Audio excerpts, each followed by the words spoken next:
Et mon message, c'est 10 choses à faire pour bâtir votre mariage. Peux-tu dire ça à ton voisin? 10 choses à faire pour bâtir son mariage. 10 choses à faire pour bâtir son mariage. Seigneur, bénis cette parole, oins-la et accorde grâce, sagesse, capacité de comprendre, d'entendre et de pratiquer. Au nom de Jésus. Amen. Je veux lire un seul verset de la Bible, Proverbe 14, verset 1er. La femme sage bâtit sa maison, et la femme insensée la renverse de ses propres mains. La femme sage bâtit sa maison, et la femme insensée la renverse de ses propres mains.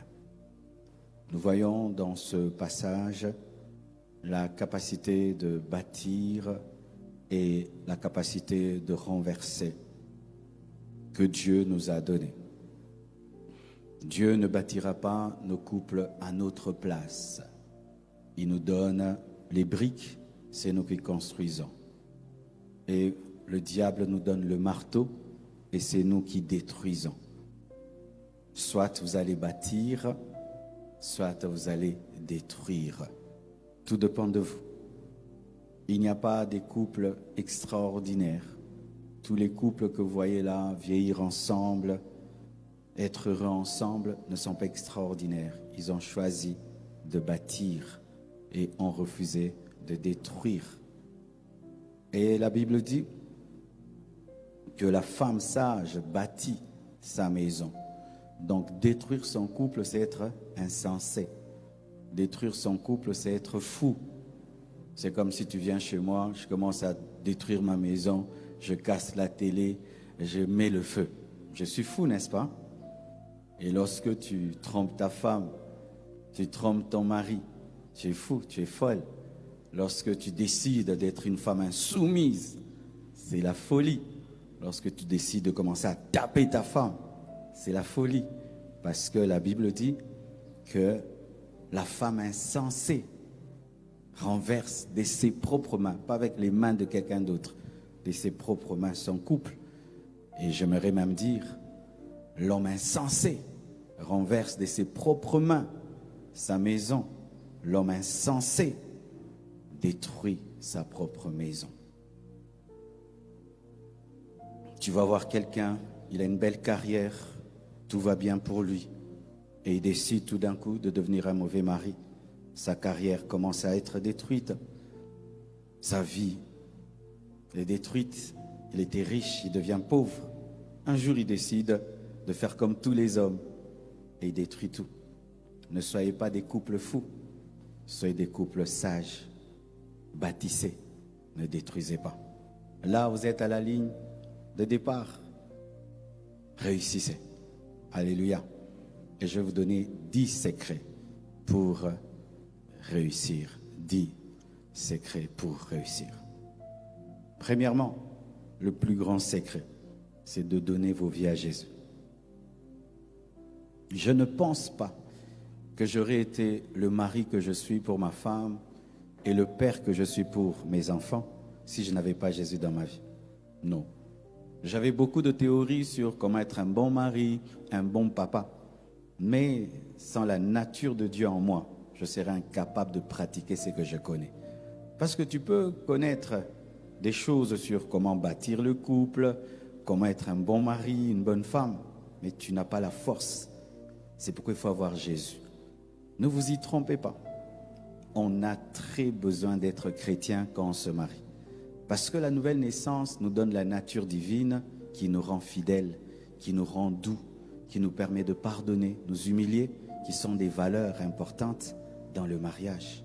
C'est pourquoi les gens qui, lorsqu'ils se marient, cessent d'être chrétiens, sont étonnés que ça détruit leur couple. Parce que être chrétien te permet d'aimer facilement, de pardonner facilement, de supporter facilement, qui sont des vertus importantes dans le mariage. Demeurez des vrais chrétiens. Vous avez été baptisés, vous servez Dieu à l'église, continuez à être des chrétiens. Ne tombez pas dans ce piège. Ah, je me suis marié, je n'ai plus besoin de Jésus. Ah, tu as maintenant très besoin de Jésus plus qu'avant. Beaucoup de gens tombent dans ce piège-là. Il suffit seulement qu'il ait son mariage. C'est fini, plus besoin de Jésus. Waouh, dans le mariage, sans Jésus. En 2023, tu n'as pas Jésus. En 2023. Oh là là là là, quelle erreur. Vous avez besoin de Jésus. Le premier pas qui mène à un couple extraordinaire, c'est de donner sa vie à Jésus, car c'est Jésus qui a engendré le mariage. Le mariage n'a pas été créé par l'homme. Nous ne nous marions pas parce que nous aimons le mariage. Nous nous marions parce que Dieu veut qu'on se marie. C'est lui qui a créé le mariage. Et sans le Créateur, tu ne peux pas réussir dans la création. Alléluia, Jésus. Deuxième chose, il faut être rempli du Saint-Esprit. Pourquoi? Parce que le Saint-Esprit est un esprit d'amour. Tu vois l'amour des hommes, ça monte, ça descend. Un jour, tu vas te réveiller, tu trouves ta femme, elle est seulement bien. Demain, tu la trouves extraordinaire. Un jour, tu vois ton mari, waouh. Un jour, tu trouves c'est normal. L'amour des hommes monte, descend, monte et descend. Ça dépend de sa coiffure, ça dépend de son parfum, ça dépend de son habit de ce jour-là, ça dépend de. Mais l'amour de Dieu ne dépend de rien. Quand tu es rempli du Saint-Esprit, tu as un amour 4x4. Tu aimeras ton mari dans ses défauts, dans ses qualités, ta femme dans ses défauts et dans ses qualités, dans le haut, dans le bas, dans le meilleur et dans le pire. Mais sans l'amour de Dieu, provoqué par la plénitude du Saint-Esprit, tu aimeras ton mari pour ceci et pour cela. Et quand les pour là ne sont pas là, ça disparaît. Demandez la plénitude du Saint-Esprit. Saint-Esprit, aide-moi à être un bon mari. Saint-Esprit, aide-moi à être une bonne femme. Quand viendront les enfants, Saint-Esprit, aide-moi à être un bon père, une bonne mère. La plénitude du Saint-Esprit te permet, quand ta femme te parle mal, ça ne te touche pas. Ton mari te parle mal, ça ne te touche pas. Les enfants se comportent mal, ça ne te touche pas parce que tu es rempli. Vous voyez, lorsque une voiture a un pneu très très gonflé, ça peut rouler sur des pierres et ça roule bien. Mais quand le pneu n'est pas très bien gonflé, vous sentez braque. Pourquoi? Parce que ce n'est pas gonflé. Soyez remplis du Saint-Esprit et vous allez pouvoir vous aimer jusqu'à la vieillesse. Lorsqu'on n'est pas rempli du Saint-Esprit, la chair va grandir, elle va vous dominer et c'est la chair qui va détruire le mariage. Soyez remplis de l'Esprit pour ne pas être remplis de la chair. Troisième secret pour bâtir un mariage, méditez la parole de Dieu tous les jours. Pourquoi? Ça donne la sagesse. Le plus grand parrain dans le mariage, c'est la Bible. Parce que le parrain, des fois, tu peux l'appeler, n'est pas disponible. Le parrain, des fois, il peut, ne pas avoir le temps. D'où vient la sagesse? La Bible. La Bible dit que ce livre de la loi ne s'éloigne pas de tes yeux. Médite-le jour et nuit. C'est alors que tu réussiras dans toutes tes entreprises. Toutes tes entreprises, même le mariage est une entreprise. Lisez la Bible ensemble. Méditez. Un jour, tu prends une décision contre ta femme. Quand tu vas lire la Bible, Dieu dit, Marie, ne vous irritez pas contre vos femmes. Ne vous aigrissez pas contre vos femmes. Femmes, soyez soumises. La parole de Dieu. La parole de Dieu donne la sagesse et l'intelligence. Un jour, tu veux pousser tes enfants vers le péché et tu lis la parole qu'il faut diriger les enfants selon le Seigneur, les éduquer selon le Seigneur. Ça te garde. Lisez la Bible. Lisez la Bible. La Bible, c'est le parrain des parrains. Il n'y a pas un parrain qui est plus sage que la parole de Dieu. Je vois des couples qui courent derrière, parrain.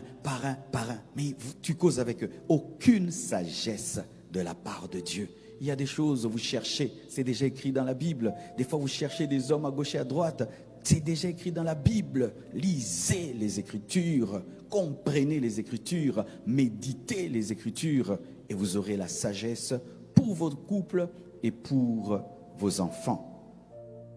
Quatrièmement, ne méditez pas seulement la parole, pratiquez la parole. Pourquoi? Parce que la pratique de la parole vous transforme à l'image de Jésus. Et personne ne peut être malheureux en étant marié à Jésus. Alléluia. Jésus, c'est le meilleur de tous les maris. Et si Jésus était une femme, ce serait la plus merveilleuse des femmes. Alors, lorsque tu médites la parole, tu écoutes la parole, pratiques cette parole, qu'est-ce qui va arriver? Tu vas commencer à changer en bien. C'est-à-dire ton mari t'épouse, après 3 ans, tu deviens une meilleure femme. Ta femme t'épouse, après 5 ans, un meilleur mari. Parce que la parole te taille, te taille, te taille. Tu étais colérique, tu as maintenant la douceur. Tu étais insolente, maintenant tu n'es plus insolente. La Bible te taille, te taille, te taille, te taille. Et année après année, tu deviens meilleur. Pratiquez la parole de Dieu. Laissez la parole vous transformer. Parce qu'en devenant des meilleurs chrétiens, on devient des meilleurs maris, des meilleures femmes. Lorsque tu écoutes la parole et tu la pratiques, elle t'amène à ressembler à Jésus. Et quand quelqu'un épouse Jésus, il devient l'homme le plus heureux, la femme la plus heureuse de la terre. Alléluia. Acclamons Jésus. Aussi, priez ensemble. Les couples regardent la télé ensemble, sont sur Internet ensemble. Rarement les couples prient ensemble. Et vous allez voir ce combat-là quand vous allez entrer chez vous. Satan vous laissera regarder la télé ensemble. Il vous laissera regarder YouTube ensemble. Vous agenouillez, main dans la main pour prier. Un combat spirituel. Vous savez pourquoi? Lorsque l'homme et sa femme se mettent ensemble devant Dieu, ils libèrent une puissance spirituelle extraordinaire. C'est pourquoi Satan n'aime pas que les mariés prient ensemble. Il aime qu'ils causent ensemble, qu'ils blaguent ensemble, qu'ils mangent ensemble, qu'ils regardent la télé ensemble, mais qu'ils ne prient pas ensemble. Priez ensemble. Un couple qui prie ensemble se sépare difficilement. Un couple qui s'agenouille ensemble se sépare difficilement. Parce que quand vous priez ensemble, si vous êtes en colère, Dieu va vous parler. Pardonne l'autre. Priez ensemble. 2. Allez prier dans la même église. Aujourd'hui, il y a des couples extraordinaires au Congo que je ne comprends plus.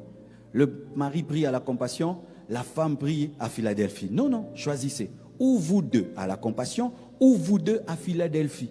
Mais l'un prie là-bas et l'autre prie là-bas. Non. Ici, on enseigne ceci, là-bas, on enseigne là-bas. Oh, mon pasteur, chacun son pasteur dans la maison. Non, non, non. Quand ce mari, on devient une seule chair. Je suis ici, ma main est ici, mon pied est ici.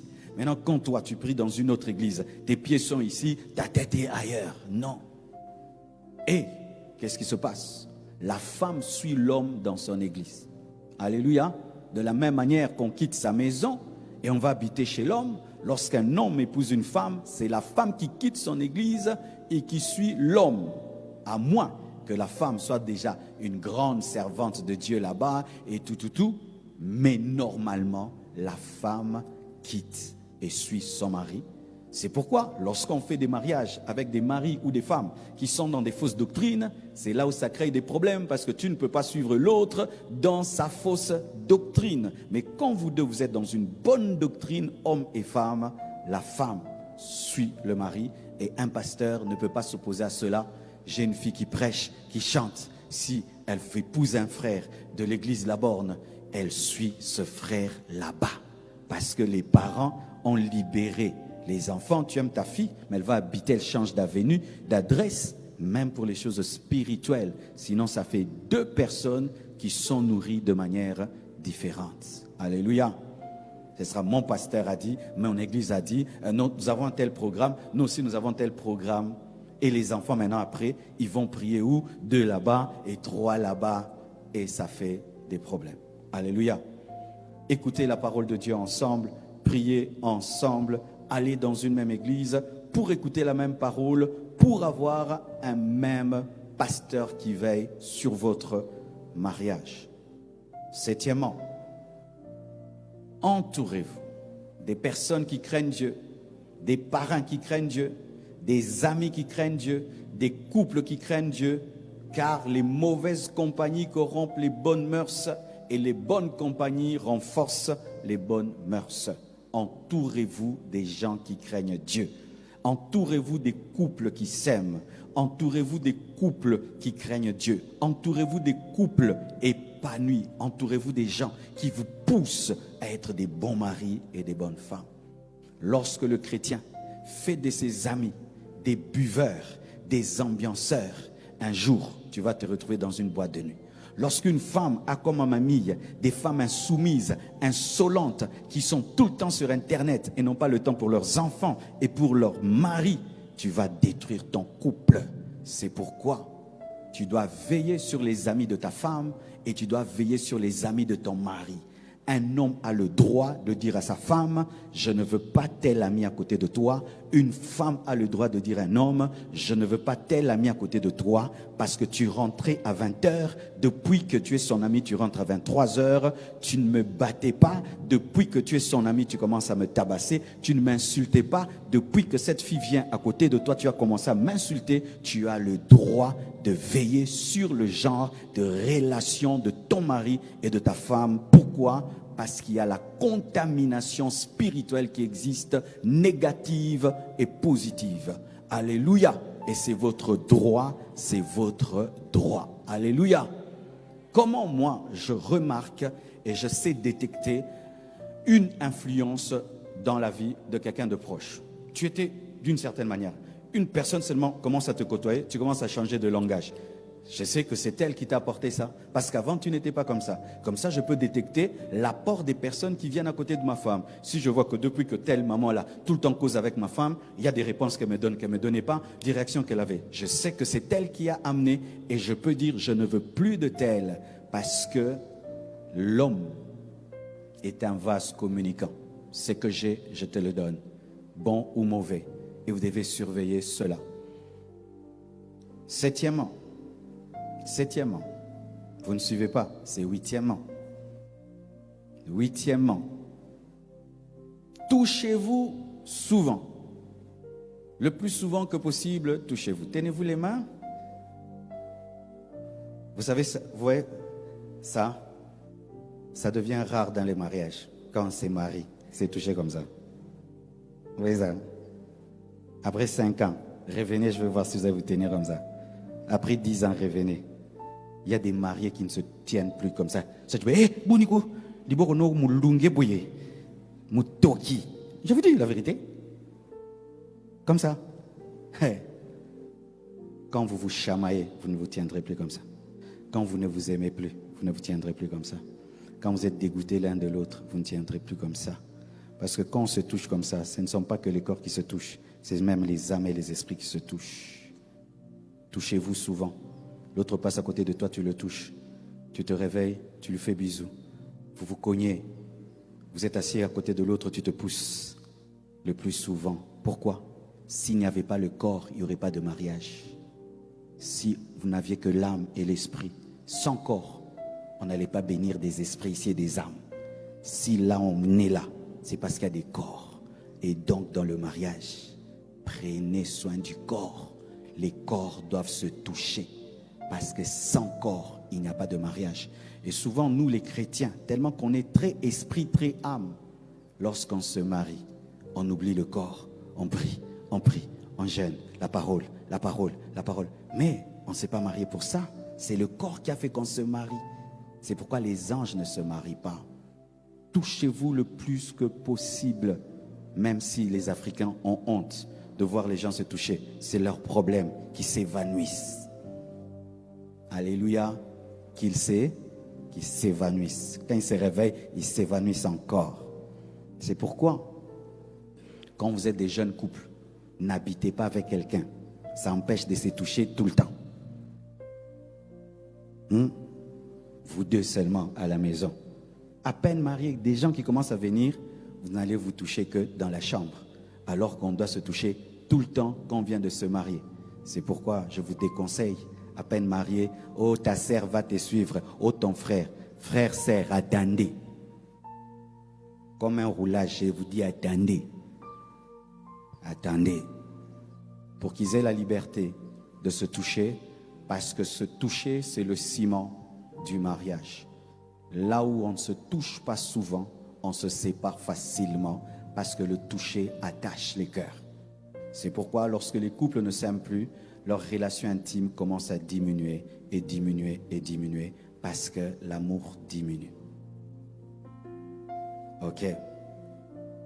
9e, parlez au lieu de vous chamailler. Le dialogue permet de connaître l'autre et de résoudre les problèmes dans la paix. Là où on parle, on ne se bat pas. La violence commence quand on ne se parle plus. On se tape quand on ne cause pas. Quand est-ce que les nations font la guerre? Quand on ne parle plus. Tant qu'il y a le dialogue entre deux nations, il n'y a pas de guerre. Tant qu'un homme et une femme parlent il n'y a pas de guerre. Causez au lieu de vous chamailler. Et si vous causez, vous n'allez jamais vous battre. Il y a la guerre parce qu'on ne parle pas. Ta femme fait quelque chose de mal, comme elle a mouté maté, ata mouté meza sanduku, sanza, nalinga ki te boé, nalinga ki te boé. Pourquoi? Tu m'as mal répondu, tu m'as mal parlé. Quand il y avait des visiteurs, tu as fait ça, ça m'a blessé. Parlez, parlez, ne gardez pas. Ou l'autre seulement remarque que tu changes des attitudes. Pourquoi tu changes des attitudes? Et l'autre côté, mais où changer? Et l'autre côté, et l'autre côté. Il faut que comme un prophète, ayeba, parole de connaissance, pour nous changer. Ne changez pas vos maris en prophète, ni vos femmes en prophète, prophétesse. Quand il y a un problème, parlez. Parce que si tu ne parles pas, tu vas agir. Mais l'autre ne sait pas pourquoi tu as agi. Ne pensez pas que l'autre toujours sait. Parce que des fois, toi, tu peux être blessé, mais lui n'est pas blessé. Un jour, un papa donne l'exemple.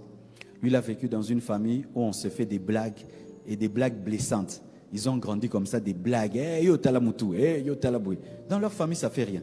Maintenant, la fille, là, elle a grandi dans une famille, il n'y a pas de blagues pareilles. Un jour, il dit à sa femme, yo, pinza sobe. La fille. Lui, il a continué parce qu'il est habitué comme ça. Dans leur famille, on parle comme ça. Et puis, il a remarqué que sa femme était mal à l'aise. Mais pourquoi tu es comme ça? Il dit, tu m'as dit que je suis Zoba. Oh, mais tu as grandi d'une certaine manière, l'autre n'a pas grandi d'une certaine manière. Il y a des choses qui sont graves pour toi, qui ne sont pas graves pour l'autre. C'est pourquoi tant que tu ne le dis pas, l'autre ne sait pas. Et tu peux croire que l'autre trouve que c'est grave, alors que lui, dans son éducation, ça passe. Il y a des gens, si tu reviens en retard, tu dois dire, je serai en retard. Mais d'autres, même si tu reviens en retard, tu n'as pas besoin de dire, parce que chez vous, à la maison, même si tu rentres à 1h, 2h, papa ne te posait pas des questions. Mais chez eux, à 18h, si tu vas venir à 19h, tu dois dire, je serai en retard.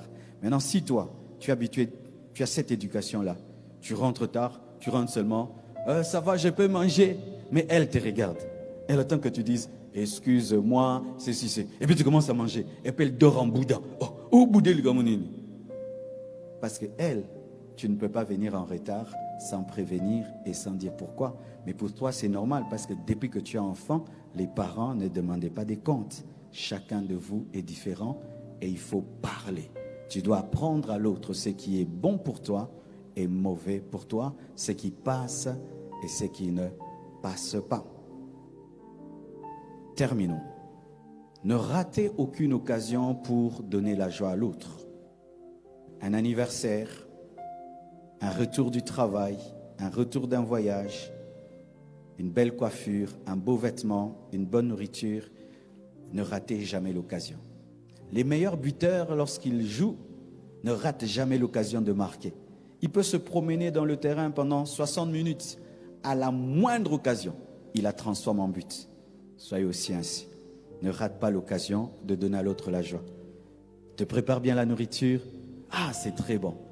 Elle s'habille bien. Tu ne rates pas. Oh, cette robe te va bien. Elle met un nouveau parfum. Ce nouveau parfum est meilleur que l'autre parfum. Il revient du travail. Oh, tu l'accueilles avec joie. Il fait un long voyage, il revient. Il trouve que tu as changé la maison pour l'accueillir. Ne ratez pas les occasions pour donner la joie. Tu oublies son anniversaire, ça fait mal. Elle achète une nouvelle robe, tu ne remarques pas. Elle change de coiffure, tu ne remarques pas. Elle change de parfum, tu ne remarques pas. C'est grave. Il change d'habitude, il rentre à 20h, il commence à venir à 18h, tu ne remarques pas. Il ne t'ouvrait jamais la porte, il commence à ouvrir, tu ne remarques pas. Ne ratez jamais l'occasion de donner la joie à l'autre. Et comme j'aime beaucoup parler de mes témoignages, Blanche fait toujours ceci. Si je voyage longtemps, elle veille à changer quelque chose dans la maison. Quand j'arrive, soit la peinture, soit le lit, soit la chaise, soit un tapis, soit des fleurs. Mais elle fait toujours que je trouve quelque chose de nouveau à la maison. Comme elle sait que j'aime les choses nouvelles, elle ne rate pas l'occasion, quand je voyage, de donner la joie. Pourquoi je parle d'elle? Parce que souvent les femmes, vous pensez que c'est seulement vous à qui on doit faire ces choses. C'est réciproque. Même si nous sommes des hommes, nous avons des cœurs. Et de la même manière que la nouveauté vous fait plaisir, ça fait aussi plaisir aux hommes. Lorsque ta femme fait un bon plat, tu sens qu'elle a appris une nouvelle cuisine pour te faire plaisir. Ne mange pas seulement, ajoute des compliments. Alléluia. Nous sommes des chrétiens avant d'être africains. N'ayons pas honte de le manifester. Et ce qui fera dans 10 ans, 20 ans, 50 ans, 60 ans, vous serez tellement des amis que vous vieillirez ensemble et vous ne sentirez pas le temps passer, parce que le temps dure lorsqu'on est accompagné d'une personne qu'on n'aime pas. Mais quand on aime beaucoup quelqu'un, on ne sent pas le temps passer. Là, vous allez entrer dans un avion pour un long voyage. Et c'est vous-même qui allez déterminer si ce sera un voyage heureux ou malheureux, si vous appliquez ou pas ces conseils que je vous ai donnés. Mais le Saint-Esprit qui est en vous vous aidera à pratiquer ces conseils et vous bâtirez vos foyers et vous ne les détruirez pas. Que Dieu vous bénisse abondamment.